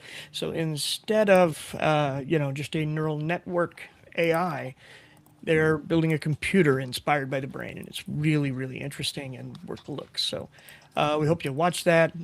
Take the time, subscribe, do all the fun things, and see you back next You time. could quote me on this. In 5 years, this or something like this will be the new thing that everyone is talking about. Like, Yeah, I think so too. I think like what GPUs were in like the 90s to today, like this type of architecture, something like this. I'm not saying this is going to be the one, but something in this field, like analog computing, neuromorphic computing, like it's going to be a very big deal. AI has accelerated the development of quantum quite a bit too. Even quantum Well, has its this own issues, but it's really sped that up quite a bit. Yeah, like we said in the video, kind of jokingly, we're like, yeah, this kind of takes all of the good things of quantum and gets rid of all of the negative stuff. Yeah, So I think probably something more like this will be more broad, used more broadly than a quantum computer, even 5 years from now. But we'll see. yep. Yeah, using Good to light see instead of everyone. electrical messaging. Yeah, we sure appreciate you, and we will see you back here next time. Farewell for now, humans. Bye bye.